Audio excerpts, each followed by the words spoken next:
During 2020, we introduced Conversations Under the Baobab internally at BSG.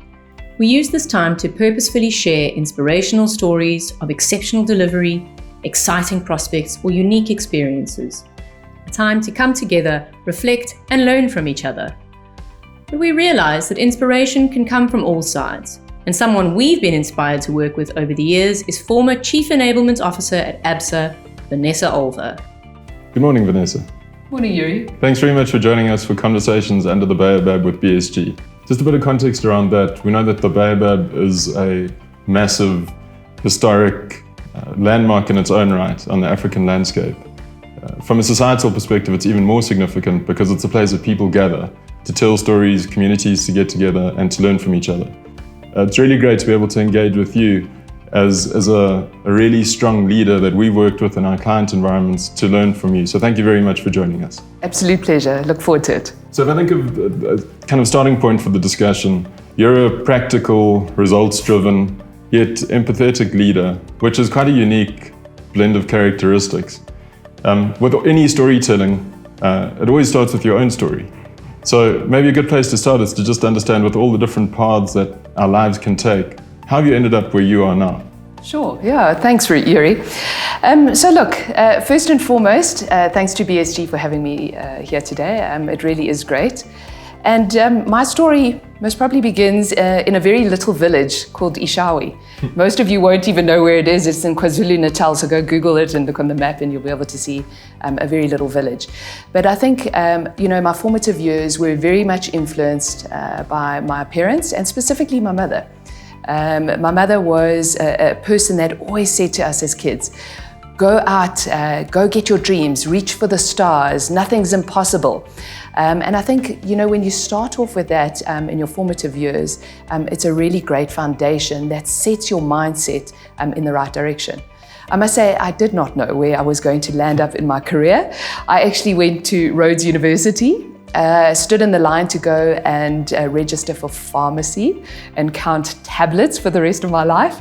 And whilst I was standing there, I was like, I don't think this is going to be the best place for me. So I went off to the career guidance counsellor and they said, well, you did really well in maths and accounting. How about BCom? And I was like, okay, that's a good idea. I had to break it to my parents that, and Rhodes was very synonymous with pharmacy in those days, that I was actually not going to study pharmacy and I was going to do BCom. And the first thing my mom said was, well, then come back and do it in Pietermaritzburg. Needless to say, I finished my journey at Rhodes University. I went on to do my articles at Deloitte in Durban because I came from KZN. And ultimately, Deloitte gave me the opportunity to go overseas and do what we called JIT, just-in-time assignments, and I headed off to Chicago. And I absolutely loved Chicago. And I wanted to stay on, and the practice there said that they would actually keep me. So I came back to South Africa in the December of the year that I had gone over there, packed up my bags and moved off to Chicago. And I spent a wonderful nearly 4 years, and it was just most probably 2 weeks before 9/11 happened that I actually moved to the UK. So I got into the UK just in time because, a lot of the flights were grounded, etc. But I spent a wonderful, close on 4 years in the US, in Chicago. And it was there that I did my CPA, because if you wanted to be a manager, I had to go and study what they did. So I went and did my CPA in America, and then I moved to the UK. And I spent a good 3 years there. And after 3 years, I was like, I've left this country for 7 years, and the longing to come back to Africa was really great. And so I came back, joined Standard Bank, and I worked first up in group finance. And after 3 years was given the opportunity to go and work in Africa as the group FD. And I did that, and I absolutely loved Africa. And Africa's got so many learnings, and it's rich with culture. And there's so many things you can learn from working in Africa. So I did that for a good 4 years. Worked extensively on the continent. Standard Bank had 16 African countries at the time. And then left Standard Bank, joined BCX, an IT company. Grew my skill set and my base there. Also had some exposure. BCX only had 4 countries in Africa. And left BCX after a number of years, a good 7 years. And then moved on to ABSA. That's obviously where I met BSG and you guys. We had such a fantastic working relationship. And I worked there in Africa. And ABSA had 10 banks on the African continent in 9 countries. And again, so many rich learnings. And I think, that's the career journey and path I've been on. But I think after I got my CA, I knew that I wanted to make a difference, and it was on African soil. Africa's in my blood. Wow, Vanessa, it's such an interesting journey, especially in terms of the diversity of your experience, where you've lived, where you've worked, what you've done. If you think through that, what are the most pivotal points? Like, where do you look back and think, okay, that was a really significant change that you brought about in your life? Yeah, and I'd most probably go back to my Standard Bank days. I'll name a couple of individuals. Simon Ridley was very influential. He was the CFO. Yeah. Simon drove you to only do your best. And I loved working with Simon. I must say, a really influential figure if you look back in my career. When I moved to Africa, Craig Bond was also very influential. Craig Bond was always about dream big, hairy, audacious goals. It wasn't about, just mediocrity. It was always about dream big. And we started off in Africa with a tiny P&L. We got to R1 billion bottom line. And that's what Craig, enabled. And he empowered people to be able to go out there and achieve those goals. And I think that's phenomenal about a leader, is to empower their people. And hopefully we'll talk a little bit about empowerment a little bit later, because I think there's so much we can do just in the South African context to empower people and to strive and be able to attain more. So I just look back, and Standard Bank gave me those opportunities. At a very, very young age, I made a director, and that was when I moved to Standard Bank Africa. And that's where a lot of my learnings came from, and the opportunities. And I had great mentors to also assist me. Life's about having mentors along the journey to be able to drive and influence and help you think strategically in the right direction. We're definitely going to come back to that point around empowerment and mentorship and leadership. I think to understand some of the context around that, and specifically in terms of that richer story around you, one of the consistent themes that I know you've been involved in is driving out business transformation. We know change is hard, yet you've embraced it as a day-and-day challenge, as you said, for these big, hairy, audacious changes that need to be brought about. If we think of what's topical right now, digital change. Data-led change, focused on customers, understanding them, getting closer to them, anticipating them, acting like Google, as a bank or as an insurance company, or as a telecommunications organization. What's interesting though is, in our experience, we've seen this happening for a long time. The world has known that you need to understand your customers better, you need to get closer to them, you need to meet those needs better. Yet it's really taken lockdown and being physically distant from your customers for organizations to really drive that agenda. So we'd really like to understand from your perspective, why has it not happened more easily over time until now? Yeah, and I think, Yuri, you've got to look at organizations across the spectrum, because I think you've got some organizations that were highly geared and highly ready for the change that came about. And you had those that were really slower at it because they knew it was coming, but they hoped it wasn't going to come as quick as it did when COVID arrived. So I think first and foremost, you've got these organizations that sit on opposite ends of the spectrum, and then you've got a couple that are in the middle, which struggle, but will ultimately get there. It just might take them a little bit longer. But I think, what happens is change is inevitable. And I think us as humans should recognize and realize that change is constant. It is the only thing that is constant, and you've got to be geared and ready for change. So I think what you've got is some organizations that were super ready and others that weren't.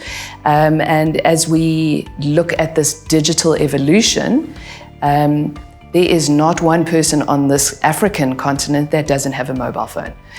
Mobile penetration, if you look in the rest of Africa, in certain countries sits well over the 80%, and in some countries at 40%, but 40% adoption on digital devices is still high. But what COVID brought about was this, this catapulting of digital adoption, because you couldn't go necessarily to a bank. You couldn't necessarily go to the shop to buy your goods. but you could definitely get onto a mobile app and receive your goods via alternative means. But you saw a lot of organizations start to scramble. Some were highly ready, and on the face, I think they were ready. So what that means is your back-end systems weren't necessarily geared. So you most probably still had this workforce madly scrambling, saying, okay, here's my front end. And so the customer looks like everything's good and great, but the back end wasn't necessarily working. And slowly but surely, organizations have now fixed straight through processing in the back end. And I think you'll see certain organizations did it exceptionally well. Others really, really struggled. And I think another big space that was highly influenced by COVID was your payment space. Think about how everything is now QR code orientated. Why? Because people don't want to touch things. I'll have my mobile, let me rather scan it on something and not have to touch things. ATMs, you haven't seen the ATMs evolve too much of late. But I think what you will see slowly but surely is the QR code starting to pop up on the ATMs. But that's because people were madly scrambling to say, okay, sure, but how do I work with my ATM service provider? Take a CR2, for example, and enable it. So, I think, again, you've got to look at this globally. You've also got to then look at it locally, and you've got to say, who was ready, who wasn't ready? And without calling out certain names, I think you could see those who struggled. Sure, and again, without being specific about that, we've had discussions, we've been part of the same steps around looking at how hard it is to bring about that change. Bureaucracy, red tape, what are the fundamental characteristics, if you look back retrospectively, that separates those who've been readier and more able to change versus those environments where it's been much harder, even if it looks okay on the front end? Yeah, I'm glad you used the word red tape. And you could use many different analogies, but I think ultimately in your larger organizations, what happens is it's layers and layers of management that have crept in over time. And we've got to figure out how to delayer management first and foremost. And I think slowly but surely through COVID, people have realized that this layering of management is just a little bit excessive. So what happens ultimately is decision-making doesn't happen as quickly as it should, because here's Vanessa. Ultimately, Vanessa needs to go to her boss has to go to the next boss, and so the layers happen. Then some of the decisions are large and they've got to go to a committee. And not only one committee, it might have to go to a finance committee, then a treasury committee and a credit committee. And I think in organizations, we've got to figure out how to simplify policies, processes, how we need to delayer committees, how we need to empower people, give them the authority and means to act within certain limits of authority. I think organizations can up those limits of authority. In certain organizations, limits are tiny. So what are you doing? You're disempowering people. And I think, coming from the banking industry, who are the people that know their customers most? It's the frontline staff. And we need to empower them more to be able to make decisions. If a customer comes in to complain, who they're complaining to? They're complaining to you, who's standing, welcoming a guest into a branch. Somebody's complaining because you charged a fee. Those individuals in the branch need to be able to have the empowerment to say, no problem, I'm going to give you a great customer experience and reverse it. I'll deal it now. Sure. So I think it's all about reducing that bureaucracy about policies, procedures. It's around levels of authority. And it's giving the frontline people, the people who ultimately deal with that customer, the ability to make those changes. And I think we're in a world where customers are starting to dictate more than what a business dictates, ultimately. So taking that context, again, you spoke about us working well together over the last few years. With that organizational context and the challenges you're looking to address, what is it that you look for in a partner like BSG? What do you need from us in order to be effective? So let me tell you what organizations lack, and then where you guys come in with the requisite expertise is people don't necessarily execute. So I think you would have heard about failed strategies. Yes. strategies fail because of lack of execution. And an organization that is extremely effective has the ability to set strategy and ultimately execute strategy. And those are the most successful companies you see, whether it's in Africa or globally. So ultimately, I think where you guys have played a pivotal role is helping us execute where we lacked capacity or we lacked expertise, and coming in to help us fulfill those roles, to make sure that we can complete a task. And it's not necessarily about a task, it's about a project, and get that over the line, because we've got budget constraints. We have to do something within time, and we have to do it within scope. So those three things are always fundamental, is to get something done in time, or on time, in budget and in scope. And I think that's where the partnership with you guys has worked very effectively, because you've got the skill set, and you've got the right people that have got the right mindset to get to the job done. And obviously with very close support, and that's always critical for us, from leaders who are very clear around those decisions and who are engaged in part of the process with us. Yeah. And I think the one thing that works very effectively in any organization is when you partner with someone, it is that ongoing weekly, and I'm going to call it weekly engagement, because if you leave it for more than a week, how do we really know, have you got your finger on the pulse? And I think just because we're talking about partnerships, what's going to be critical in the future is you can't be a silo or work in isolation as an entity anymore. It's that ecosystem out there, because everyone else brings a different blend of skill sets or technology or the like. So as you've just mentioned now, the ecosystem or platform play, we know is a big driver around that business transformation, and creating this environment where you can engage with others, and way beyond the boundaries of what's happened before. But I want to come back to one of the key points you mentioned earlier around why this change is difficult, and that's about making decisions. So now you've got this environment you're opening up to a range of decisions the organization hasn't even contemplated before. Yeah. So let's use that to move to leadership then, because leadership is ultimately about making decisions. Absolutely. So if you take these different factors, how difficult it is to have decisions made in the organization, the role that you've played as a leader, we'll talk about this for now and then, kind of what happens next, but how have you addressed those challenges as a leader, where you know these decisions need to be made, but it's not easy to do it? How have you approached that? So look, I think there are certain, let's call it individuals within an organization, which are critical to your success. So I don't believe my success rests in myself alone. So it's about that ecosystem internal to an organization also that's really critical. The people you need to have on your side is legal, and I use legal. I come from the banking world or the banking sector, and working very closely with legal, because 9 times out of 10, if we've got an ecosystem or a partnership play, it's about, okay, sure, but are we all protected? And we all know data and data privacy and POPI and all of that stuff that's coming in, because you and I are both going to work with client data.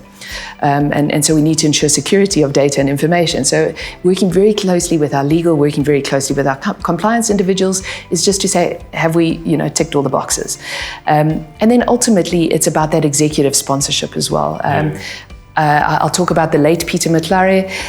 Peter was a very strong supporter, and if I needed to go to him with certain decisions, I would go to him along with our Africa CFO, and between the three of us, along with a smaller subcommittee, would be able to make decisions very quickly, especially if we're talking about higher limits of authority. Smaller things, I had the mandate to do anything within certain limits of authority and could move things fairly quickly.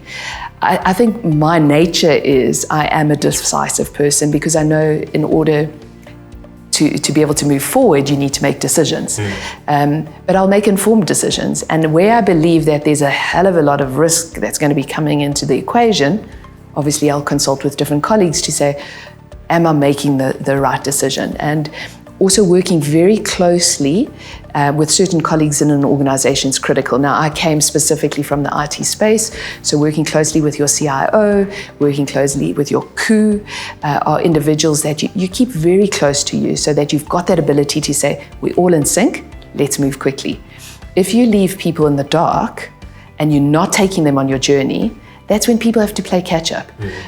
So I think it's about ultimately effective communication, making sure you've got the right players on your team, and that you can move very quickly. And I think that's where we were very successful, is having the right backing, the right people, and the ability to move very quickly.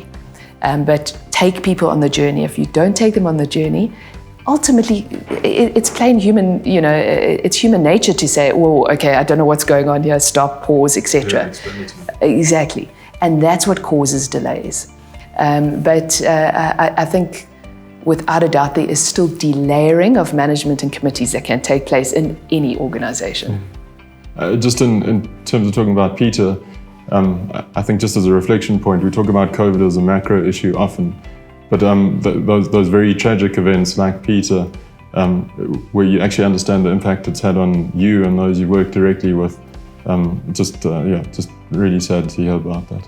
Yeah, I think, Peter was a very influential leader, especially in South Africa. So it wasn't just necessarily, at ABSA itself. And his passing was tragic due to COVID, but very good leader who will be remembered in our South African context and on the African continent. For sure.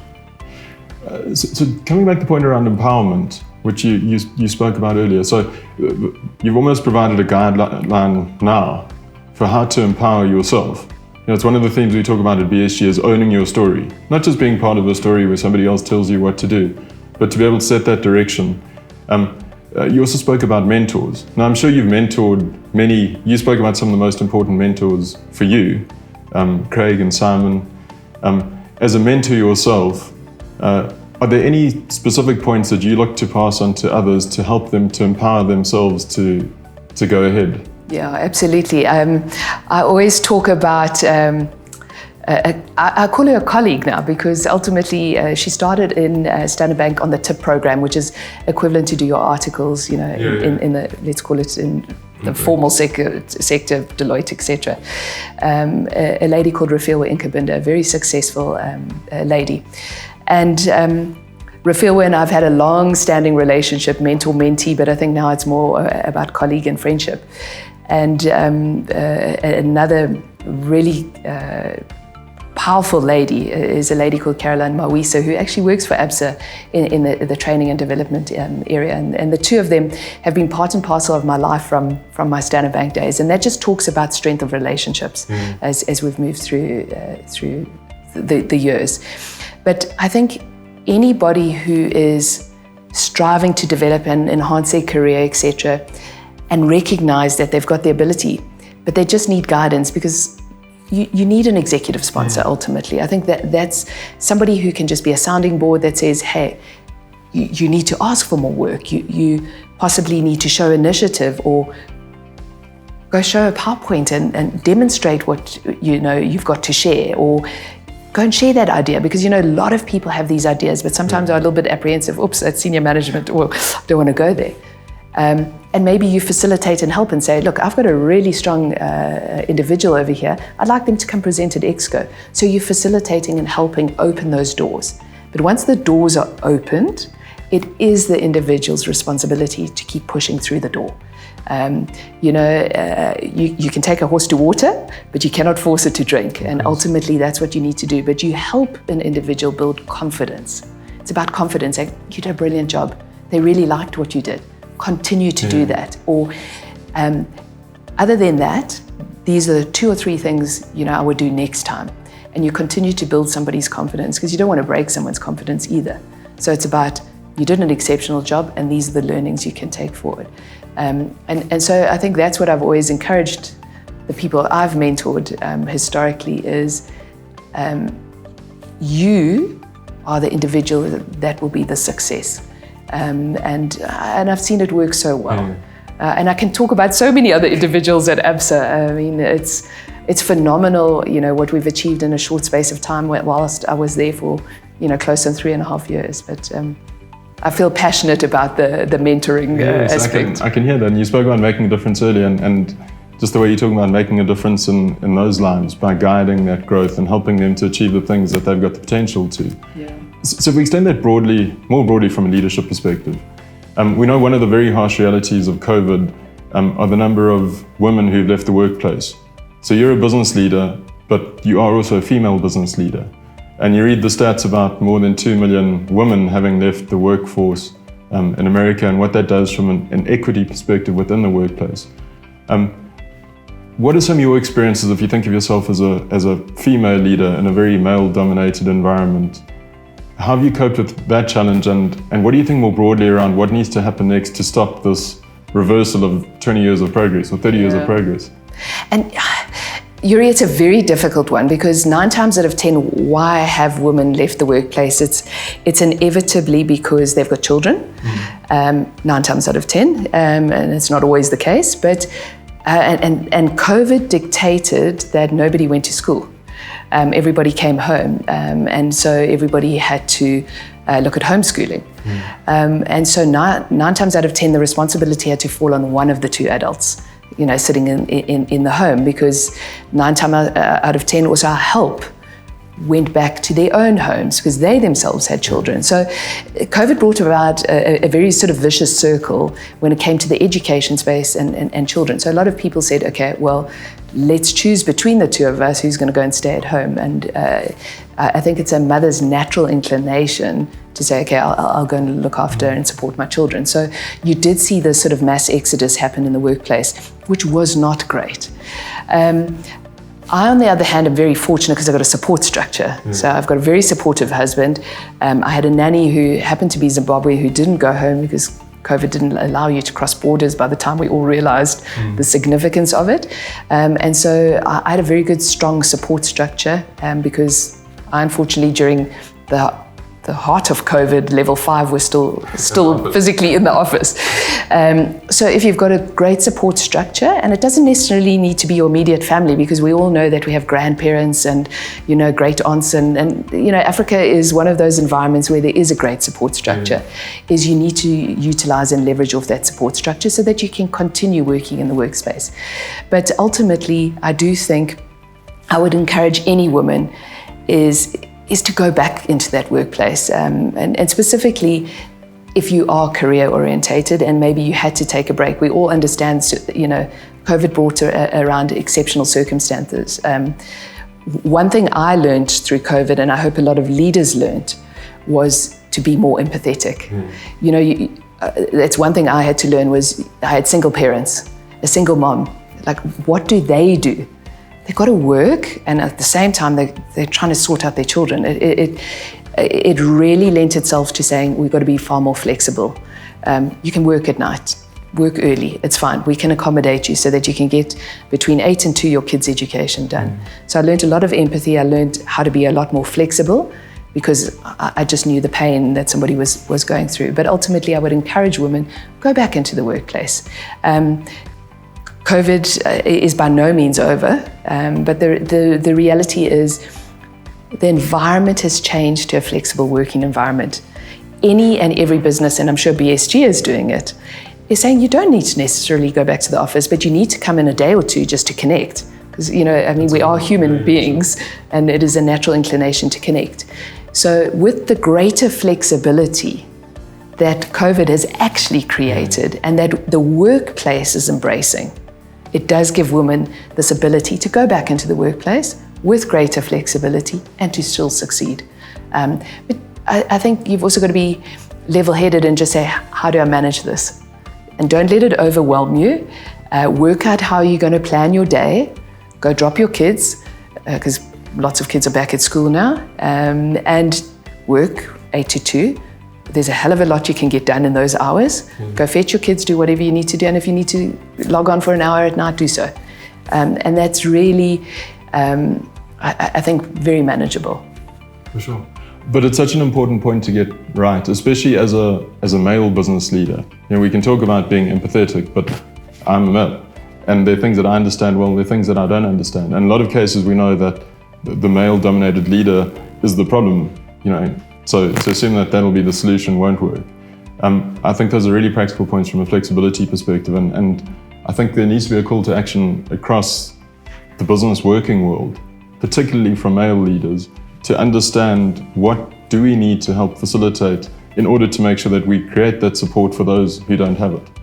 And the flexibility is something that can work. I mean, we all saw it through COVID. That's happened. We've had People were terrified to say, okay, go work from home, because they thought people would not execute upon their jobs. What have we seen is that everybody went and did their job. So it's called trust and empowerment. And as human beings, we have this tendency to say, oh gosh, I don't trust somebody yet because I don't really know them, and so I'm not going to empower them yet. And sorry, individuals have got an education, they've come in with a background, we need to empower them and trust. You put in controls that can manage that afterwards. And only if somebody does something that makes you not trust, then so it's reverse psychology, or we've got to change our psychology. But I can assure you that if you put anybody to the task, male or female, they will get their job done in the number of hours that they do. Just give them the flexibility. And if you require them to come in every Wednesday, I think people can work around that. Life has taught us that we can be flexible and that we can think differently. COVID taught us that.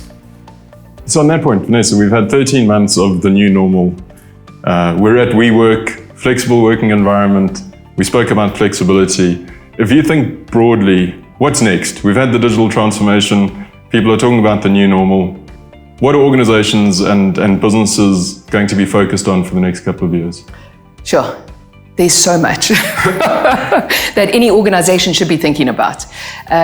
So first and foremost, I look at all the real estate space. I don't think we need it all necessarily, or I think we can figure out how to partner better and create those ecosystems where we can leverage off each other. So real estate is something big that I think individuals have to figure out what we're going to do with all of it. And you just see it in and around Sandton, let alone other places. The second thing is digital. We've got to continue to transform. It's happening at a rapid rate. And what else can we do to enhance that customer experience? Because ultimately, your customer will follow you if they believe you've got something to offer them. Hyper-personalization from customers is going to be critical. And that doesn't necessarily need to be digital, but I mean, customers want something that's going to attract them. And gone are the days about these different LSMs. You want one common platform, and I want to be able to get onto this platform, and I could want to choose the most basic of an offering because maybe I've got a small kid. But because my needs are different, I might want to choose also a different offering, but it's all on one platform and easy and accessible. So everything has to be with ease and accessibility.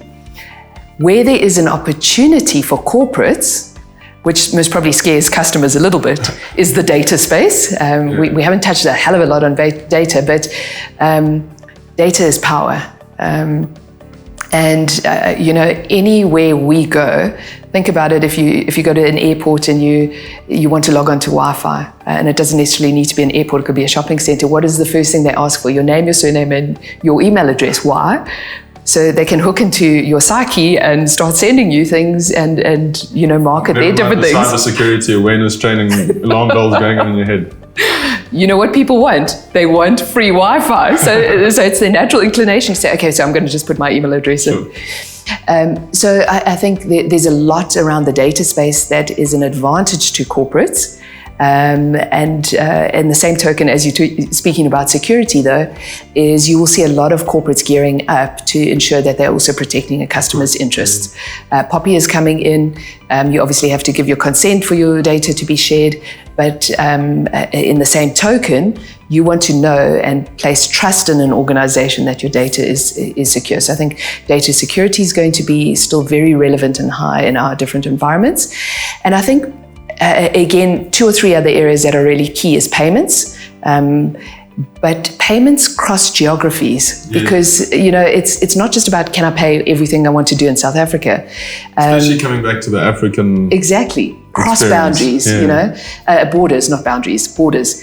Is that ability to send money from here to Zimbabwe, here to Botswana, here to Zambia, but then you've got other countries. Zambia wants to send it to Tanzania and vice versa. So it's this payments ecosystem that's fast developing, and that's where you're seeing a lot of the fintechs come into play. And that's getting where that access exactly to the service. Exactly, and so I think the payments world is fast developing, and we mustn't lose sight of that playing a very big influence in society. And I'd say those are some of the bigger themes. And then I suppose as you go into sectors, some of the sectors have got their own specific nuances. If you just think about the retail sector. If you haven't got your goods and your wares where I can actually look at myself on my own cell phone or my iPad and say, yes, I like it because I think it fits, and your device says, yes, it does, and you almost go into the hyper-personalization, it's not going to work. Yeah, of course. So I think the retail sector is fast transforming. I'd be very interested to see how South Africa adopts almost like if you think about WH Smith in the UK, or when you go to the airports, how you do complete self-service. Completely, yeah. There is no agent or person to assist you or store assistant. In a socially distant world. So it's going to be very interesting to see how South Africa and Africa adopts sort of that sort of mindset where it's completely self-service. But the people are geared for it. I think we need to educate our elder citizens in society. And I think that's also incumbent on corporates, is how do we train and educate the elderly? What can we do to help them equip themselves? Because they're not all digitally savvy. So I think those are some focus areas, yeah. But lots of exciting things. Connecting a few of these points together. You've achieved so much in your career. Thank you for going through those points with us. You spoke about making a difference. You spoke about all these things that have to change over the next few years. It would be great to understand what's next for you. With all that you've done, purpose-driven leadership, what is it that inspires you for the next step in your journey now? Sure. I keep saying to my husband, there's so much more I want to do. And he's just saying, okay, calm down, take it easy for a little while. I'm going to call myself an independent consultant, but there's most probably two aspects that I would look at when I wear a sort of commercial hat, which is, again, still helping organizations to transform. Again, similarly to BSG, where you guys have got a really good quality, it's about helping to execute. Because I think a lot of organizations I've mentioned earlier are not good at execution. And I've got that deep ability to say, okay, let me help you structure yourself, get yourself ready, and execute. But again, I'm a one-man band, so I'm not necessarily going to do it on my own. So very much to help corporates achieve some of that. The second aspect is I have got a creative side, despite being an accountant. I have 2 or 3 guest houses that I've established over some time, and I like the creative and the decorative side. So as much as I don't have an interior decorating degree or diploma or whatever you like to call it, I am going to branch off a little bit more into that space in the creative side. And then the third side is I do a lot of charity work. I help some orphanages, and I also assist animals in distress. And those are charities that are close to my heart, and I will continue to do so. So it's this blend of, still being in the corporate world and having a touch, moving on to some boards, and as a non-executive director to help share my experiences, because that's ultimately what it's about. Doing some of the creative, helping with my charities, and absolutely helping mentor young South Africans and help them to attain their career goals and ambitions. Vanessa, that is so inspiring. We talk about themes like continuous learning. You spoke about education, how important it is to help people to learn and understand. But the point we sometimes forget is continuous learning requires continuous teaching. We're immensely grateful that you've joined us for the conversation under the Baobab this morning to share your wisdom with us. And with everybody who's going to be watching. So excited to see what you do next. So grateful to you for joining us. Thank you so much. Thank you, Yuri, and to BSG, and I look forward to working with you guys in the future as well. Thank you. Fantastic company. Thank you. Thank you.